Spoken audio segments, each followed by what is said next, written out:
Welcome everyone, Nexus here, and continuing with the Gamepass series, we'll be looking at Gears of War 4.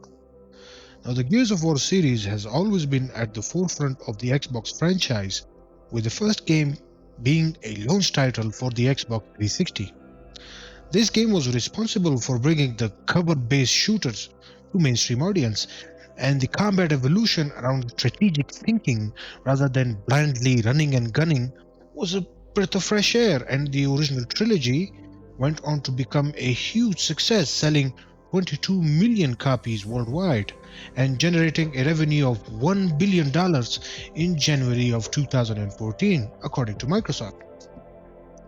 I personally played the first three games, with the Gears of War 2 being my favorite amongst the campaign, and I didn't have good internet back then to fully enjoy the multiplayer modes, so going into Gears of War 4, hopes were very high for me. I knew that the main cast was being replaced by a newer generation even before the game's release, and the thought always lingered in the back of my mind if the newer cast will live up to what the original team had in terms of chemistry and character development, because the original team of Marcus, Dom, Cole, and Baird was one of my most memorable experiences in video games. So, did Gears of War 4 deliver or improve upon the original trilogy? Let's find out. As a Gears of War fan, I was excited to play the next game in the series, and equally excited to see what new gameplay mechanics the developers added to an already immersive and fun combat system. But I quickly came to a realization that there wasn't much added here, aside from a few gameplay mechanics such as yoinking enemies out of cover and executing them, or sliding over to stun enemies.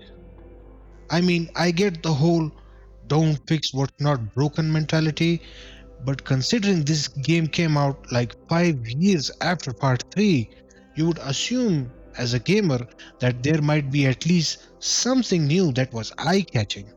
But no, it plays like all the other Gears games, and it's not a bad thing. Although seeing recent revamps to other games such as the God of War on the PS4 or the newer Assassin's Creed games, which were a complete change from their previous installments, I thought that Microsoft would put more love and bring a new level of creativity to their beloved franchise. The story of the game revolves around the new cast members, namely James, Kate, and Dell. And although they have their moments throughout the story mode, I just couldn't feel the level of bond and chemistry between them as I did for the original team. None of the characters had any defining features that were memorable, and that feeling remained constant throughout the story.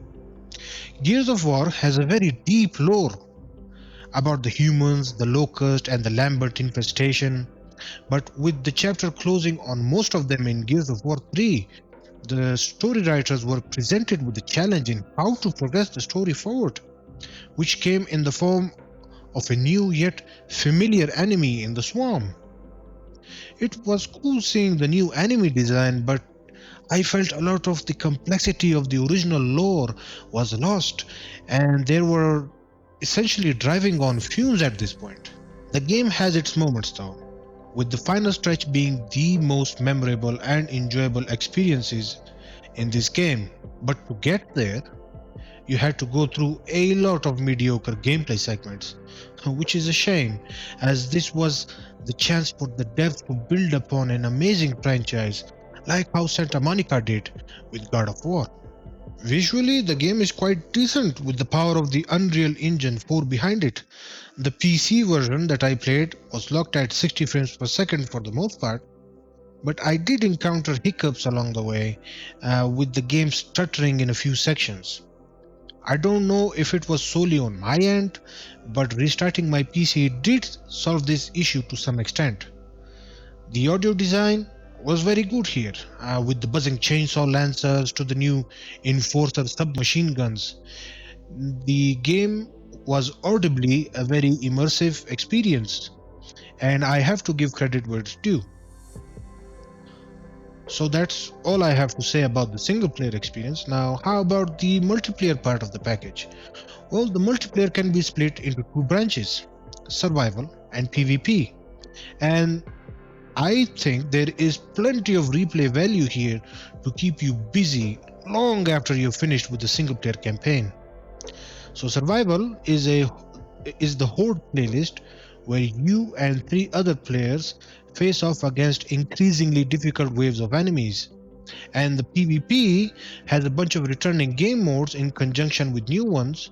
So if you are a PvP enthusiast, you will find the multiplayer section quite satisfying and fun.